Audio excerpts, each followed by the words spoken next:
Good morning students, welcome back. आज जो है हम हमारा नया चैप्टर स्टार्ट करने वाले हैं कॉस्ट, जिसके बारे में आपको मैं बताती हूँ।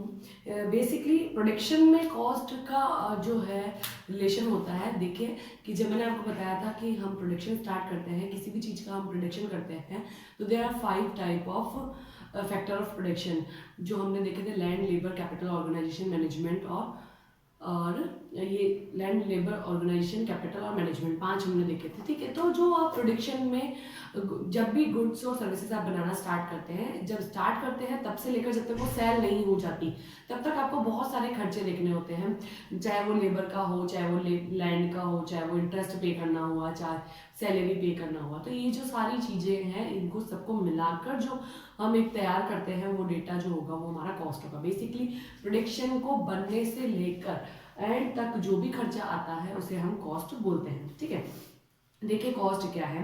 Cost refers to the expenditure incurred by a producer on the factor of as well as the non factor input for a given output of a commodity. आप जो भी गुड्स और सर्विसेज प्रोड्यूस करने वाले हैं, ठीक है, उस गुड्स और सर्विसेज के प्रोड्यूस होने से लेकर जब तक वो सेल नहीं हो जाती, तब तक आपके फैक्टर पे करना पड़ता है। नॉन फैक्टर पेमेंट भी होते हैं, वो सारे फैक्टर्स पेमेंट जो आपको पे करने हैं, अगर आप उनको टोटल कर लेते हैं तो आपके सामने कॉस्ट आती है। फैक्टर पेमेंट तो जैसे हमारे जो फैक्टर ऑफ प्रोडक्शन है उनको जो आप पे करते हैं, जैसे इंटरेस्ट था, लेबर को सैलरी जो आप देते थे, सैलरी थी, वेजेस थी, प्रॉफिट था, ये सारी जो चीज़ें हैं वो तो हमारी फैक्टर पेमेंट्स हो गई। ठीक है, लेकिन नॉन फैक्टर पेमेंट्स भी बहुत सारे होते हैं, जैसे इलेक्ट्रिसिटी का बिल है, रोड फैसिलिटीज़ के लिए जो आपको पे करना पड़ता है, या जो इंफ्रास्ट्रक्चर पे आपको पे करना है, मशीनरी के डेप्रिसिएशन जो आपको पे करना है, ये जो बाकी की सारी चीज़ें हैं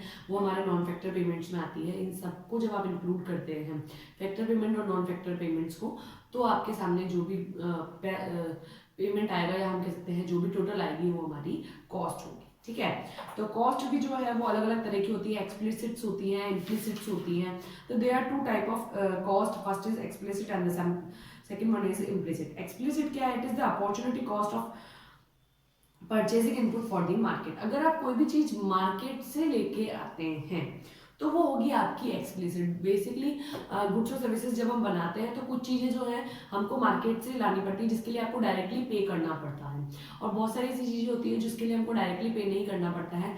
घर में से यूज़ कर लिए, जैसे कि मैं खुद की मेरी कंपनी है, तो मैंने अपना जो माइंड यूज़ किया है, मैंने अपना अगर फर्नीचर यूज़ किया है, अपनी बिल्डिंग यूज़ की है, तो उसका जो है मुझे डायरेक्टली पे नहीं करना पड़ता है। वो मैं बाद में जाके कॉस्ट में कहीं ना कहीं से निकाल लूँगी।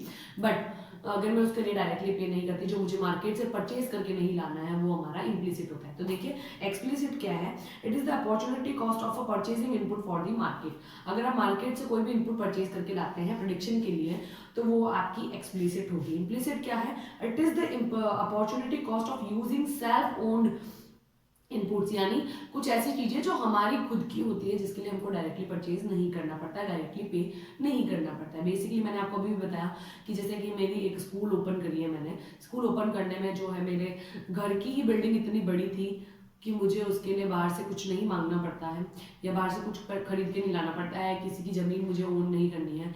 तो वो चीज जो होगी वो इनपुट होगी। ठीक है, इनपुट होगी, इम्प्लिसिट इनपुट होगी। ठीक है, it is a measured in the term of cash payment that the a firm makes to other the purchase of input। आप जो है कहीं और से खरीद के लाते हैं, तो बेसिकली वो जो होगी आपकी एक्सप्लिसिट कॉस्ट होगी।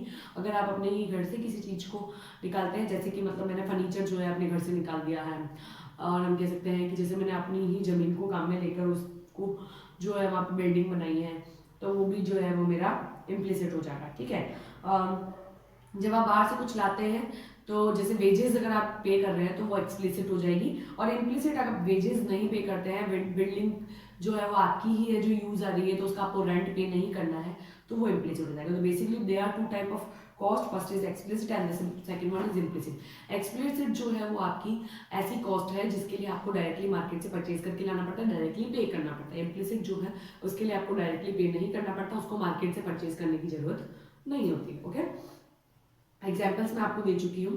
फिर आपकी आती है सेलिंग कॉस्ट और प्रोडक्शन कॉस्ट। 2 तरह की कॉस्ट होती है स्टूडेंट्स, सेलिंग कॉस्ट और प्रोडक्शन कॉस्ट। प्रोडक्शन कॉस्ट जो होती है ना स्टूडेंट, वो गुड्स और सर्विसेज के बनने तक ही लगती है बस।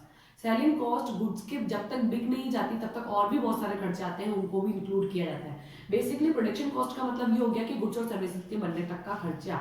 बेसिकली जैसे मान लीजिए कि कोई भी गुड्स और सर्विसेज आप परचेज कर रहे हो तो फैक्टर पेमेंट्स आपने दिए, नॉन फैक्टर पेमेंट्स भी हो सकते हैं, दोनों को इंक्लूड कर दिया हमारी जो है प्रोडक्शन कॉस्ट आ गई। ठीक है, सेलिंग कॉस्ट का मतलब है कि अभी तक माल बिका नहीं है, जब तक वो बिकता नहीं है तो आपको उसको रखना पड़ेगा। तो रखने के लिए जो जगह का खर्चा आ रहा है, मान लीजिए अगर उसके लिए इलेक्ट्रिसिटी आपको पे करनी पड़ रही है तो इलेक्ट्रिसिटी का खर्चा हो गया, उसके लिए अगर आपको ध्यान रखने के लिए कोई लेबर लगानी है तो उसका जो खर्चा हो गया, तो वो सारी जो चीज़ें हैं वो आपकी इंक्लूड हो जाएगी सेलिंग कॉस्ट में। तो प्रोडक्शन कॉस्ट वो होगी जब तक गुड्स और सर्विसेज बनती है बस, उसके बाद उसमें कोई कॉस्ट इंक्लूड नहीं की जाएगी। बनने तक यानी रेडी हो गई है वो, तब तक वो जो है कॉस्ट आती है वो selling cost sorry production cost होगी।